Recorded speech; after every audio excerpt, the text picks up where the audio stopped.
Hey everyone, welcome to another episode of High Energy Girl, and today's guest is Corinna Kromer. Corinna is a visionary wellness educator and sought-after energy medicine professional. She is a leader in the alternative health and wellness industry, and for 2 decades has provided a platform of support and successful change through coaching, energy medicine, and motivational speaking. And it's super cool because she's from Greece. So let's go say hi to Corinna. Welcome to High Energy Girl, a podcast helping women to age stronger because it is never too late to get fit, be strong, and feel sexy. I'm your host, Tracy Gluheich, health coach and personal trainer, and founder of highenergygirl.com.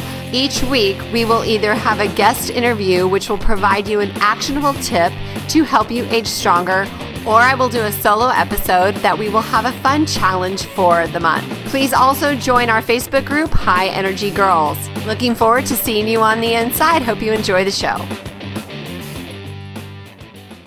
If there is a way that you could literally turn back the hands of time, have a better mood, more energy, libido, greater muscle tone, improved memory, healthier hair, skin, nails, I know I want healthier skin, lose the chicken neck, better joint flexibility and mobility, some fat loss, especially around the midsection, increased strength and bone density without having to swallow a bunch of pills. If there was a way that you could have all these benefits, would you want to know about it? Well, the answer is here. We have the only FDA-registered transdermal, over-the-counter human growth hormone product. To check out some juicy details, head on over to highenergygel.com. Hey, Corinna, thanks for coming on the show today. Thank you for having me. It's exciting to be here. Aw, it's exciting to have you. So let's get started with, why don't you let us know a little bit about who Corinna is? Sure. So I am originally from Greece, this beautiful Mediterranean country. It was an incredible time, I guess, growing up there, and I didn't really realize that until I moved to the States and experienced the different culture over here. I've been here over 30 years now, so it's been a while, but I go home regularly just to check in and, get a little dose of my people and all that. So I was brought up in an environment, in my home environment, that was very open to metaphysics and meditation and healthy cooking, and so it's been something that I grew up with. To be well is something that I grew up with, right? We cooked with the seasons. We paid attention to what nature had to give us. We were actually really didn't have a choice, if I think back now, because Greece was a closed environment. We didn't have open borders to where we could bring in kiwis from New Zealand and strawberries from Mexico. So what you were growing during that season is what you had, pretty much. So I grew up in an environment of knowing what wellness is without even knowing really that this made a difference in my lifestyle, in my well-being. And I brought up my kids like that. Obviously, our family eats all organic, and we pay attention to what we put in our bodies and how we show up in life, because I realized that this amazing contraption and engine that we call body needs some good fuel to keep going and to stay healthy and to stay young, right? And I do believe, honestly, that we can age gracefully, if you want to call it that, but I more believe in staying young than aging. So I look at that as an introduction to what do I eat, what do I put into this body, how do I feel, how do I emotionally support this body, where am I at spiritually, and how do I accept myself, how happy am I with myself. So in all these years of growing up, and in the last 20 years of actually working in my company with people, and more recently specifically with women, this has been my goal, is to remind people who they are and how they can stay young and how to find joy, because joy in my book is huge. It's huge. Yeah. We're here to thrive, not to just survive, right? Mm-hmm. So that's my story, and that's my background. I had a lot of help from the people that I was growing up with, and it's different culture, and I feel like it's a gift being here and being able to share this information and help other women, live every day with a smile. Oh, I love that, because that's really truly what it's about, right?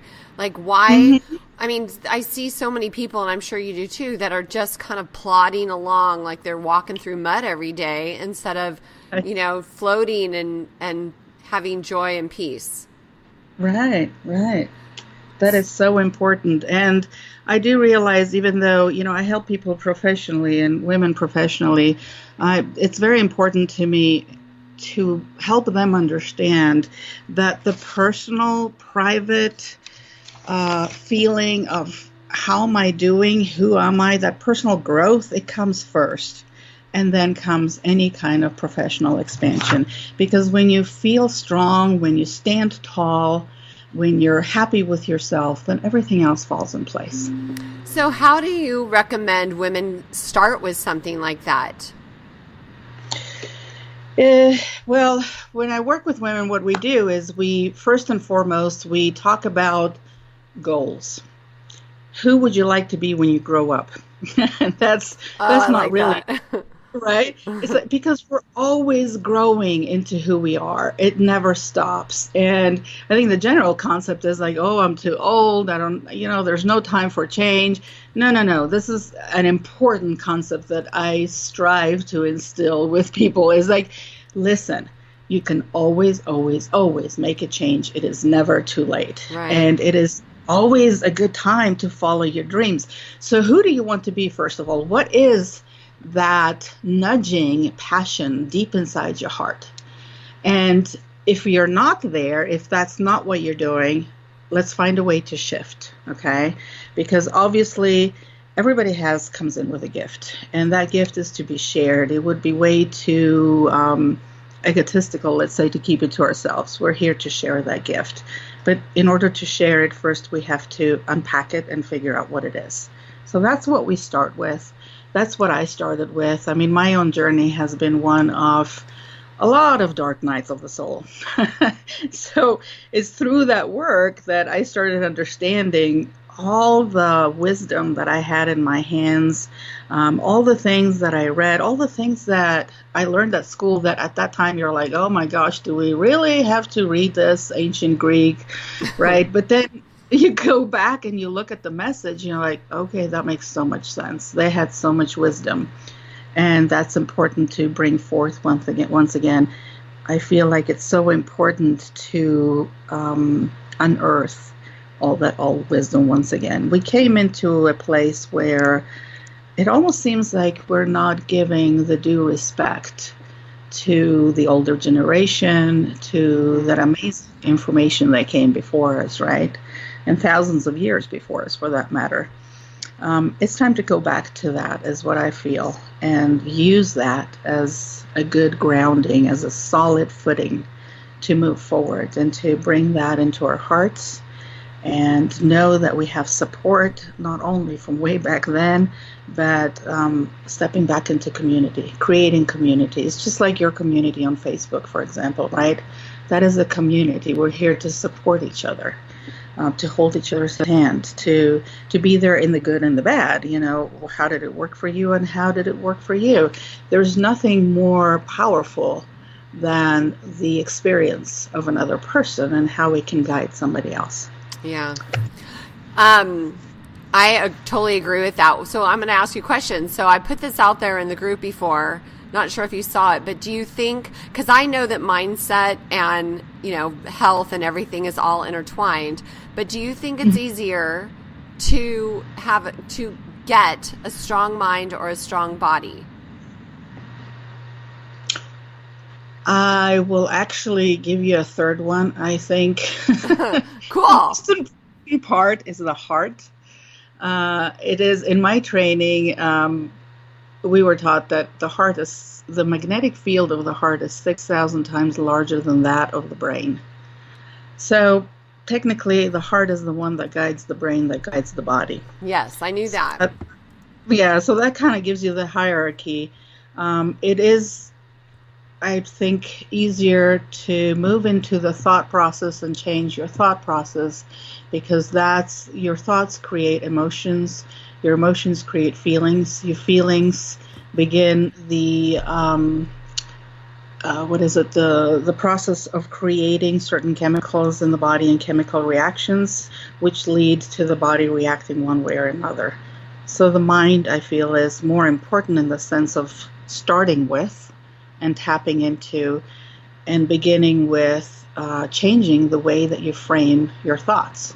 So instead of saying, oh, I hate snow, for example, it'd be better to say, oh, I much more prefer sunny days. That has a completely different chemical reaction in your body. Correct. And so, you're happier when you say, I much more prefer sunny days, because your body automatically thinks of sunny days and feels better. While if I say, oh, I hate snow, what am I doing? I'm automatically creating stress hormones. It brings that memory of snow into my mind, and you're like, oh, that was dreadful, right? And so it brings ourselves down. So that's a good tip, because it's like, okay, so avoid saying things like dislike, hate, things like that, the negative thing, and then bring in like what you want. So don't focus on what you don't want, focus on what you want. Exactly. And so, that brings me, one of my most important, I believe, practices is going to bed at night, focusing on my dreams and my aspirations, focusing on something exciting. We do have a habit as a world, really, to go to bed thinking about our worries, right? And then we go into that alpha state, and the entire 8 hours, let's say, that we get sleep, we are focusing and putting our energy into those worries. What is so much better than actually thinking of, oh, I'm so excited, tomorrow I'm going to the mountains, and you focus on that and the excitement that it brings. And so your psyche is actually much lighter during the night. It focuses on a wonderful thing that makes you happy. You're creating chemical reactions and hormones that support you throughout the night, and you wake up refreshed and happy. I love it. Yeah. Mm-hmm. So so I know that you are into energy medicine, and that's something I want to talk about, because I am studying that, like Qigong and Tai Chi and bioenergetics and all kinds of different things. So I want to talk on that. But since you brought up sleep, I'm doing yoga teacher training right now, and the teacher yesterday was talking about dreams. And if we remember our dreams, that's a good thing. But if we don't, that's not so great. That means we're suppressing those. Do you know anything about that? Well, yes. So the more intentional you are about your dream cycle, the more active you are, and the more you have control over it. It sounds crazy, but it's like talking to a third person. So before you go to bed, saying something like, I would really wish to remember what is going on in my dreams when I wake up. I would like to work on, the ease and flow of my yoga training, for example, right? And because you can do any kind of training and help yourself during your sleep time. Your sleep time is not dead time. It's actually time where you do a lot of the spiritual work. So directing your dreams would be a great way to help you to achieve your goals. There's another thing. So I've played a little bit with that, and I'm not a dietitian, but I know a lot of nutrition. So vitamin Bs are supposed to help with remembering your dreams. For whatever reason, I don't know the science behind it, so that's an extra little thing. But you definitely have the capacity of working with that when you become more aware and intentional about what you want to do during your dream cycle. So try that, because your dreams have a lot to teach you, right? We say that, and I really do believe that during our dream cycle, we go into our records, what other people call Akashic records, for example. And so you can look at what your Akashic records are. That means, what does life have in store for you? What have you done previously that you can pull from as tools and wisdom? How can you use your own innate wisdom to help guide you through what we call the waking hours? Does that sound helpful? Yeah, that's interesting. Mm-hmm. That is interesting. I love all that. So what do you find when you have a client that comes to you? What types of services do you find doing most often? That's a great question. People are so diverse. It is incredibly different. What I do find, interestingly, is that whatever work and awakening I might need, I will get those exact clients that day. It's what I call the cosmic 2x4. I was like, you're supposed to be working on your intuition, and then I'll get, back-to-back 3 people that are wanting to work with their intuition, and at the end of the day, I'd be like, okay, that was all for me. So it's fascinating how that works. But most people do better with a combination of short coaching in the beginning and then having an energy medicine session to help the body relax and to prepare the ground for the positive change that they would like to achieve.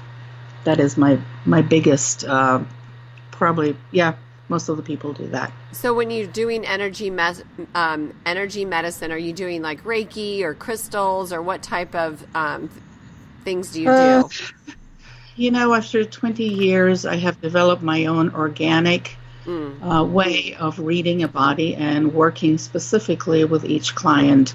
So it's never the same thing. I do have a lot of modalities that I can pull from. Yes, Reiki was one of my first things. Healing touch is another. There is so much quantum healing, matrix energetics, you name it. There's just so many. Really kind of depends on what shows up for the person and what I feel is right for them at the moment. And that may differ from session to session. It's never really, doesn't mean that if we do something the first session, we get stuck with that. It will change. I also have a particular way of reaching the subconscious. And so I help people get into that space and realize what it is that they need to be working on. And when we bring that up into the conscious awareness, it actually becomes so much easier for them to let go. So it's a fast way of clearing things and healing traumas. Wow, that's cool. And what is healing touch? Is that a massage technique or? Healing touch is a heart-centered way of moving energy and using your hands in the field of your client to clear away the layers that are not helpful and to move into awareness and into the heart space what needs to be worked on. It's an energy medicine technique. It's not a massage, so it doesn't have, include manipulation of the body, let's say, but just like kind of laying off on hands, just like Reiki. It's a similar thing. But it is focused much more on the heart space and working from that compassionate, loving existence in order to bring support for the person to heal whatever it is that they need to heal. Wow. What do you love to do the most? That's a great question. What I love to do the most is really to see my client get up from the table with a smile on their face. It doesn't matter what the technique is. There's nothing like it. I also, a couple of days out of the week, I work at a clinic here with Healing Warriors, which is in support of the veterans and their families. It's the feeling of joy that comes from helping somebody, from, seeing a person come into your office and they're down and they're depressed and maybe they have anxiety issues. And then all of a sudden, at the end of the session, they sit up with a smile. There's nothing like that, no matter what your technique. As long as you can reach them and provide that support and that lifeline and help them start coming out into a more joyful existence, that's my favorite. Wow, that is like a warm, fuzzy feeling, I bet, that you get. And when you do that, so I've heard before that you take other people's energy in and it can be exhausting. Have you experienced that before? That I would say is a matter of training. One of the most important things in your training and in your practice is to learn how to actually not take in other people's. You are like a conductor. My body is an antenna that receives and it gives at the same time. But it is also important to remember to ground myself, to be in my space and know what is mine and what is not mine. So that's where it becomes really important at the beginning of your day to check in with yourself and say, oh, okay, that little backache, that's mine. Oof, I wonder what's going on, but never mind, I put it aside. So when you get your clients that come in, you can check in against your first, check in with your own body and say, oh, that is not mine. Because as an empath and somebody that works with energy, you feel their field. You feel what's going on, which is partly what it guides you to work in certain areas of the body, right? Mm-hmm. It is very important to be in the flow and to know that what comes in is not yours, but it'll simply flow through you. It'll ground itself. It'll leave, but it comes in as an awareness, right? And say, oh, okay, I'm feeling like their hips are really tight. So you go and you work on their hips, but you don't hold that in. That is not yours. And you very, very consciously accept that that is not yours. And that as you're working, it just flows through you and it'll get out of your body. It'll move out. So it is one of the most, I think, paramount training points that you never keep somebody else's energy. You're just here as a conductor. You will move through stuff. You will help them find the spot that they need to be in order to release what is ailing them, aching them, and what exactly it is that they need to let go as maybe as an emotional or as a trauma issue. And then from then on, you remain neutral and you don't take any of that stuff in. Wow, that's cool. That makes a lot of sense. So you just said something about checking in with yourself. So that reminds me, what is your morning routine? Well, that is part of the morning routine. The first and foremost is to have a smile in my face, to, hey, I'm back. to just greet the world and like, okay, here's another day, and to be excited about it. I sit quietly. I listen to my body. I go through my day of what I expect it to be, and it's always a positive thing. Even if I have things in my day that I'm not too excited or too keen about getting into, I will get into that space where I know it's going to be a wonderful day, and that sets the pace for how it is going to be. So that even if my day ends up not being that way, I'm starting out well. So the quiet time, reaching within, checking in with body and spirit and emotions. Sometimes I might wake up and I don't feel well. Maybe I didn't sleep well, and I'll try to bring myself back with either breathing or some clearing of my field or just intentionally focusing on something good. And that's where I start my day from. I always say, take your time with yourself first, come into the present moment, and then comes all of the rest, your coffee, your electronics, or checking your Facebook, whatever it is that your routine is, that comes later. You come first, always. So that's where I try to put my focus. Oh, I love that. Yeah, I have to tell you a story. So I do not open my email or my Facebook or anything until after I've typically done my workout, because I always go to the gym early in the morning, and I do Qigong after that. Great. And then shower. And so, that's it. I have to do all that stuff before I'll open anything, because I've had an email that bugged me or a Facebook post that bugged me. And then I'm sitting there chewing on that the whole time. That's right. That's right. And this is what you just hit it right on the nails, like the Qigong. I find that yoga practice as well will put you in a place where you're happily grounded and flowing, so that no matter what comes your way during the day, you can act towards it instead of reacting. And that is so important. We live in a world where almost everybody reacts to the situation. So instead of them directing their lives, life happens to them. And that's, we have the power to change that. And it's so important.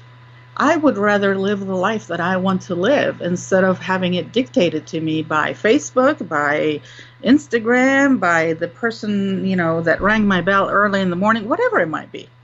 I mean, Yeah. these are all choices. These are our choices that we can change. We can make different choices if we're not happy with it. And that's, everybody talks about, New Year resolutions and stuff like that. Really what it is a good excuse to start over and say, what did not work for me last year? Or I wasn't too happy with that habit that I have. Hey, guess what? Let's change it. It's time to change it. What would you rather have come into your life? Well, let's focus on that. And if you're not quite able to reach it, well, let's just take the steps to start getting there. I mean, there's always many steps that we can take towards the things that are exciting to us, towards a life that is more fulfilling and joyful, right? So let's start there. Yeah. It doesn't have to be a huge leap forward. Right. Just make it one little healthy habit at a time. I think it's funny with New Year's resolutions. My theory on it is that in December, it's an excuse that, I'm just going to do whatever the heck I want to do in December because on New Year's is when I'm going to change. There you go. Right? Like in December, Right. The gym is basically, I'm a fitness instructor, and so the classes are basically empty, right? And about Yes. the beginning of January, you've got all the new people, and then by the middle of February, they're gone. Yes, isn't that true? Well, and here's a great way of looking at it. What if every first of the month was a new chance for us to change something? Yeah. Think about that. I mean, every day really is, but if we need to stick by a calendar, let's say, I mean, that's a great opportunity. Perhaps, I feel like journaling is so important in so many things we do. So if we get into the habit of journaling, and especially every first of the month, write down one more thing that you would like to achieve and look at where you're at from the last month. How did you do with the last intention you had? How did that work out? Oh, that's a great idea. Yeah. I mean, why wait a whole year? Yeah, exactly. But I love that. At the beginning of the month, decide on a healthy habit to adopt, and then check back in and see how well you did with the habit the month before. So that way every month you're going to have, so at the end of the year, you will have already, hopefully instituted 12 new healthy habits. There you go. And I do find that it's very important to not be extremely critical of yourself. Some habits are, easier to break and some are not. So some habit might take more time. I mean, you might not end up with 12. Maybe you end up with 6. And that's okay, because then you're also going to look at the very beginning of the year that you just had and say, well, look, I came a long way. That's really neat, right? So we have that power to make so many changes. I think part of it is just being aware and being intentional in our lives. This is where mindfulness comes in. Mindfulness is nothing else but paying attention, right? What am I doing? Am I doing the same old that leads me absolutely nowhere? Am I in the same job, let's say, that, it doesn't really make me happy, but it's a paycheck, right? Well, sure, we can be there, and we can be there for the amount of time that we need to get into something else, but we can be actively working on something that we feel will make us happier. Mm-hmm. So that's something so important, I feel, to remember. This is how I help women just change their lives. I ask questions, and then they have to come up with the answers, and sometimes the answers are really amazing. They're like, I never stopped to think about that before. And that's huge. Stop for a moment and focus on what your heart is saying. And that's why I say when we quiet the mind, we just give the heart a chance to talk and to be heard. That's what we need. That's true. And, even like with prayers, like I've heard this quote before, this story that, people are always praying, for what they want, but do they ever stop and just try to quiet their mind to listen for the answer? Yes. Wonderful. So I like it's that. Yeah. equally as important. So what other words of wisdom, Corinna, would you like to leave our listeners with? There is one practice that sounds menial, but I find so important, especially for us women who are multitaskers. I try to tell people to add 10 minutes between everything they do. So if your appointment is a half an hour long, just add 10 minutes to that before you schedule something else. And don't do nothing those 10 minutes unless you need to, refresh yourself, whatever it is. But take time to breathe, because we have the habit of taking those few seconds even sometimes and say, ooh, I have a minute. I should go put this in the freezer, or I should go gas up my car real quick. Or, we try to fill every second of our lives with things that we need to, right? Take 10 minutes. Just take 10. Take 10. And all in between. What do you personally do with that 10, Corinna? I reset myself often because I might be seeing clients back to back. It's important for me to come back to center, to clear my space, to clear my field, and to be present and 100% for my next client. That's very important for me as well, because if I feel centered, I feel good. I am still joyful. I can go throughout my day and be done with my day and still have a smile on my face, as opposed to be absolutely exhausted and like a rag, just kind of want to sit down and do nothing. So that leads me. I love that. That's really good. I never thought about doing that. But so for the listeners that don't understand the lingo, will you explain what it means to clear your field? Of course. So what it means is emotions have a way of filling ourselves, of filling our body, but it's almost like an energetic heaviness or lightness, if you want. I feel good or I feel exhausted. I feel happy or I feel sad. These are all ways and ways of being, right? So we want to be in a place where we feel light, where we don't drag our body, where we walk comfortably, where our gut actually feels nice and open and we don't have a knot in our gut. These are all chances that we have to be in a place that I call more centered, which means that I am aware of how I feel and I consciously change the way I feel by my thoughts and my actions. So that's what it means to change your field, is to consciously bring in a lighter energy about who you are and how you feel, as opposed to feeling heavy. But that takes noticing, right? Mm-hmm. So sometimes we might go throughout the whole day and not notice that I'm kind of heavy, I'm dragging today, but I waited the whole day to do something about this. Instead, don't, in between appointments, take that little time and just focus on yourself, breathe. Quiet your mind. Listen to what your body is saying, even if it's expressing itself in a way of an ache, like a headache. A headache is just simply the body raising its hand and saying, "I need help. Can you help me? Can you slow down for a minute? I'm trying to tell you something." So just listen. That's it. Yeah, that's good, because I think that I've been very guilty of doing what you're saying, going back to back to thing, because I just feel like I have so much energy and I'm so hyper and there's so much to do. Mm-hmm. But I think refueling our tank is a good thing. That's a great way of putting it. Yes. It's just like your car. You're not going to get far if you're an E.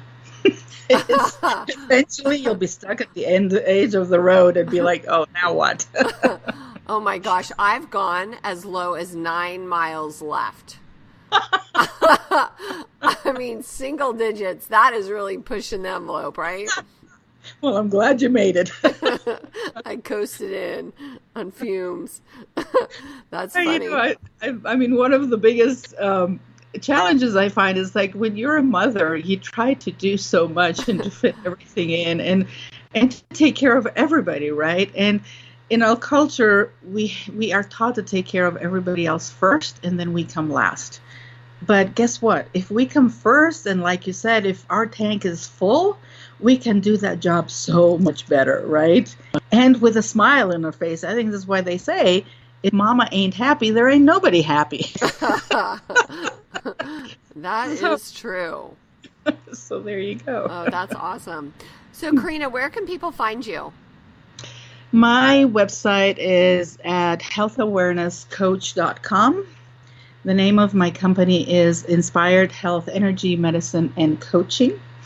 I am also on Facebook and on Instagram, although I have to tell you those social media things are not my favorite. I try my best. So if somebody needs to reach me, the best way is to either send me a message through my website or even call me at 970-310-9444. Oh, awesome. Perfect. And we'll have links to that in the show notes page as well. Great. Well, thank you for coming on the show today, girl. I love the idea that you're Greek. Well, not the idea, but the fact that you're Greek. One of my best friends is Greek. Oh, wonderful. Yeah. So you have first-hand experience. Oh, yeah. She always blames everything that she doesn't like about herself on being Greek, but, you know. There you go. Time to change that thinking, see? I know, her stinking thinking. That's funny. She doesn't listen to my podcast, so she won't hear that comment. Oh, bummer. That's awesome. All right, my dear. Well, thank you so much again, and I look forward to our listeners hearing your wonderful wisdom, checking out the awesome services you have on your website. Thank you so much, Tracy. It has been a pleasure. It's a lot of fun. You have an awesome day. You too, sweetie. Thank you. Thank you. Okay, bye. Wow. Okay. This girl is speaking my language. I want to learn everything she knows and totally understand it. I find it absolutely fascinating. So thank you so much for listening to our show. For complete show notes, you can head on over to highenergygirl.com/podcast. And you know, we always love ratings and reviews. So if you could head on over to iTunes and give us a rating and review, then more people can find the show and learn from these amazing guests. Thank you so much, and go out and make it a great day. This podcast contains the opinion and thoughts of its host and guests. It is intended to provide helpful and informative material on the subjects covered. All statements made on the podcast have not been evaluated by the FDA and are not intended to diagnose, treat, cure, or prevent disease. If the listener requires professional assistance or advice, please contact your personal medical doctor. Both host and guest specifically disclaim any responsibility for any liability, loss, or risk, personal or otherwise, which is incurred as a consequence directly or indirectly of the use and application of any of the contents of these episodes. Like I said, this is my opinion and I could be wrong.